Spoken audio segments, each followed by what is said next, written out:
C program के पहले spoken tutorial में खुशामदीद। इस ट्यूटोरियल में हम सीखेंगे कि किस तरह हम एक आम सी प्रोग्राम लिखें, इसे कंपाइल करें, इसे एग्जीक्यूट करें। हम कुछ आम एरर्स और इनके हल भी समझाएंगे।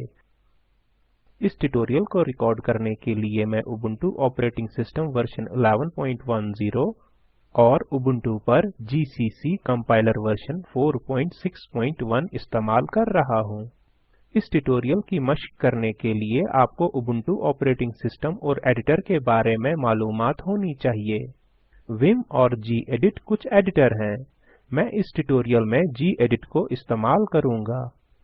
मुतलका ट्यूटोरियल्स के लिए हमारी वेबसाइट मुलाक़ा करें जो नीचे दिखाई गई है। मैं आपको एक मिसाल के जरिए बताता हूँ कि सी प्रोग्राम किस तरह लिखें। अपने कीबोर्ड पर Ctrl, Alt और T कीज एक साथ दबाकर टर्मिनल विंडो खोलें। अब टेक्स्ट एडिटर खोलें, प्रॉम्प्ट पर टाइप करें गेडिट स्पेस talkसी स्पेस &। हम प्रॉम्प्ट को फ्री यानी आजाद करने के लिए एम्परसैंड का इस्तेमाल करते हैं। नोट करें कि तमाम सी फाइल्स में एक्सटेंशन .c होगा। अब एंटर दबाएं। टेक्स्ट एडिटर खुल गया है। अब प्रोग्राम लिखना शुरू करें। टाइप करें space my first C program. यहाँ लाइन कमेंट करने के लिए डबल स्लैश का इस्तेमाल किया गया है। कमेंट्स का इस्तेमाल प्रोग्राम की रवानी को समझने के लिए किया जाता है। ये डॉक्यूमेंट्स के लिए मुफीद है। ये हमें प्रोग्राम के बारे में मालूमात फराहम करता है। डबल स्लैश को लाइन कमेंट भी कहा जाता है। अब एंटर दबाएं। टाइप करें #include space opening bracket closing bracket. हमेशा ब्रैकेट को पहले मुकम्मल करना और फिर इसके अंदर लिखना शुरू करना एक अच्छा अमल है। अब ब्रैकेट के अंदर टाइप करें stdio.h। stdio.h एक हेडर फाइल है। जब कोई प्रोग्राम इनपुट आउटपुट फंक्शंस का इस्तेमाल करता है तो इसमें ये हेडर फाइल जरूर होनी चाहिए। अब एंटर दबाएं। टाइप करें int space main opening bracket closing bracket. Main एक खास फंक्शन है। ये जाहिर करता है कि प्रोग्राम का एग्जीक्यूशन इस लाइन से शुरू होता है। ओपनिंग ब्रैकेट और क्लोजिंग ब्रैकेट को पैरेंथेसिस कहा जाता है। मेन के बाद पैरेंथेसिस यूजर को बताता है कि मेन एक फंक्शन है। यहाँ int main फंक्शन कोई आर्गुमेंट नहीं लेता। ये इंटीजर टाइप की वैल्यू देता है। हम दूसरे ट्यूटोरियल में डेटा टाइप्स के बारे में सीखेंगे। अब मेन फंक्शन के बारे में मजीद जानने के लिए स्लाइड पर जाते हैं। अगली स्लाइड पर जाएं। हर प्रोग्राम में एक मेन फंक्शन होना चाहिए। एक से ज्यादा मेन फंक्शन नहीं होने चाहिए। दूसरी सूरत में कंपाइलर प्रोग्राम के आगाज का पता ही नहीं लगा पाएगा। पैरेंथेसिस के खाली जोड़े ये जाहिर करते हैं कि मेन में कोई आर्गुमेंट नहीं है। आर्गुमेंट्स के तस्वुर पर आने वाले ट्यूटोरियल में तफसील से बात करेंगे। अब अपने प्रोग्राम पर वापस जाएं। एंटर दबाएं। ओपनिंग कर्ली ब्रैकेट टाइप करें। Opening curly bracket main function के आगाज को जाहिर करता है। फिर क्लोजिंग कर्ली ब्रैकेट टाइप करें। Closing curly bracket main function के इख्तिताम को जाहिर करता है। अब ब्रैकेट्स के अंदर एंटर 2 बार दबाएं। कर्सर को एक लाइन ऊपर ले जाएं। इंडेंटेशन कोड पढ़ना आसान बनाता है। ये तेजी से एरर्स का पता लगाने में भी मदद करता है। अब यहाँ 3 स्पेसेस दें और टाइप करें printf opening bracket closing bracket.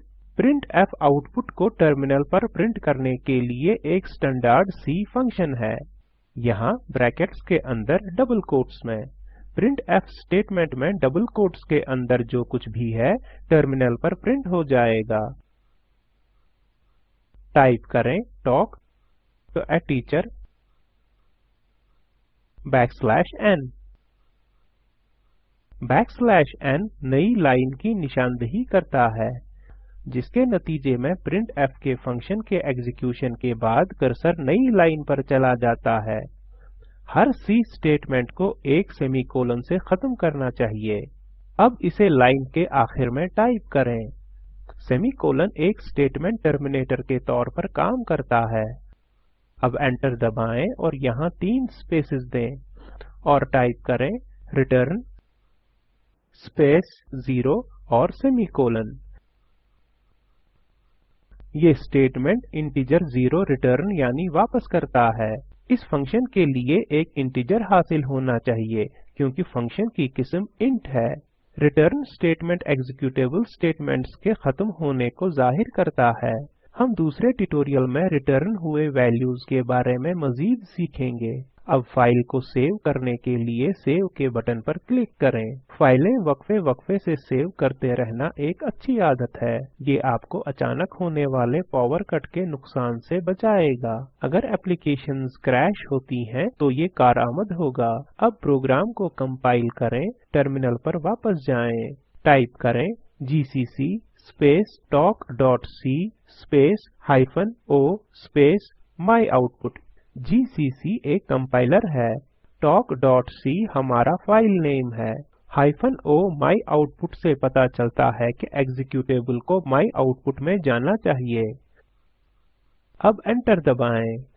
हम देखते हैं कि प्रोग्राम कंपाइल हो गया है। ls-lrt टाइप करके हम देख सकते हैं कि myoutput बनाई जाने वाली आखिरी फाइल है।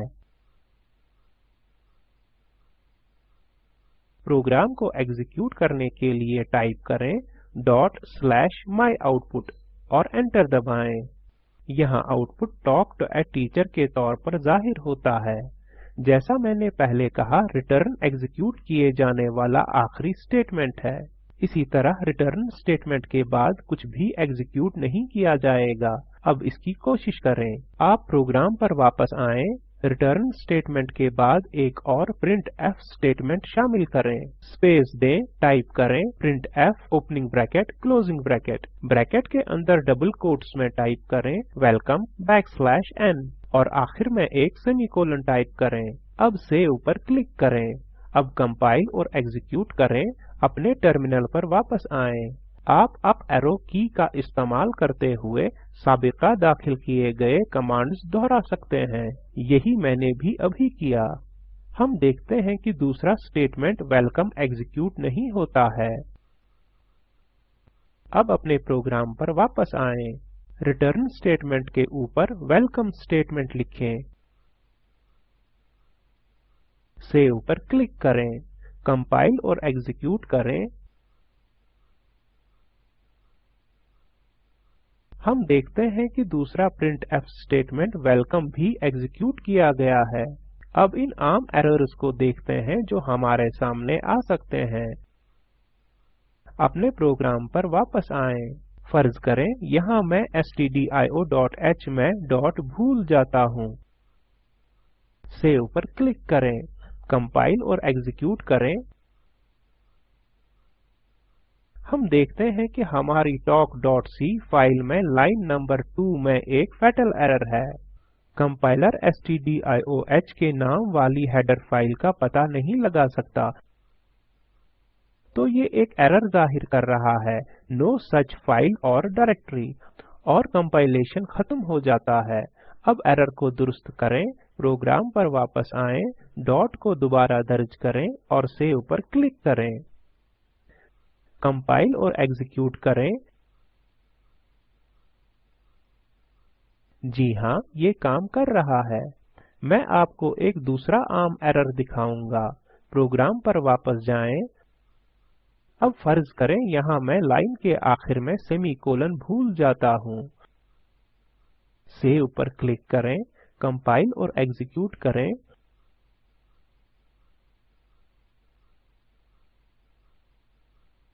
हम देखते हैं कि हमारी talk.c फाइल में लाइन नंबर 6 में एक एरर है।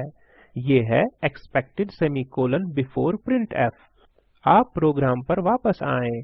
जैसा कि मैंने पहले कहा कि सेमीकोलन स्टेटमेंट टर्मिनेटर के तौर पर काम करता है। लिहाजा ये लाइन 5 के आखिर में और लाइन 6 के आगाज में इसे खोजेगा। ये लाइन 6 है। ये आखिरी मुकाम है जहां आप सेमीकोलन दाखिल कर सकते हैं। याद करें कि कंपाइलर लाइन 6 पर भी एरर मैसेज देता है। देखते हैं कि क्या होता है अगर हम यहाँ सेमीकोलन लगाते हैं। सेव पर क्लिक करें, कंपाइल और एग्जीक्यूट करें। जी हाँ, ये काम कर रहा है। अब अपने प्रोग्राम पर वापस आएं। यहाँ इस लाइन के आखिर में सेमीकोलन टाइप करें। क्योंकि लाइन के आखिर में सेमीकोलन टाइप करना एक मुकर्ररा रिवायती अमल है। अब सेव पर क्लिक करें, कंपाइल और एग्जीक्यूट करें। जी हाँ, ये काम कर रहा है। अब आप स्लाइड पर वापस जाएं। एक मश्क के तौर पर welcome to the world of C print करने के लिए एक प्रोग्राम लिखें। देखें क्या होता है अगर प्रिंटफ स्टेटमेंट में n शामिल नहीं है। ये हमें इस ट्यूटोरियल के इख्तिताम पर लाता है। नीचे दिए गए लिंक पर दस्तयाब वीडियो स्पोकन ट्यूटोरियल प्रोजेक्ट का खुलासा करता है। अगर आपके पास अच्छी बैंडविड्थ न हो तो आप इसे डाउनलोड करके भी देख सकते हैं। Spoken tutorial project team spoken tutorials का इस्तेमाल करते हुए वर्कशॉप्स मुनक्कद करती है और जो ऑनलाइन टेस्ट पास करते हैं इन्हें सनद भी देते हैं। मजीद मालूमात के लिए contact@spoken-tutorial.org पर लिखें। Spoken tutorial project talk to a teacher project का हिस्सा है। ये MHRD भारतीय हुकूमत के ICT के जरिए कौमी ख्वानदगी मिशन की तरफ से हिमायत शुदा है। इस मिशन पर मजीद मालूमात दी गई लिंक पर दस्तयाब हैं। इस स्क्रिप्ट का तर्जुमा और सदाबंदी मैंने यानी वजाहत अहमद ने की है। शुक्रिया।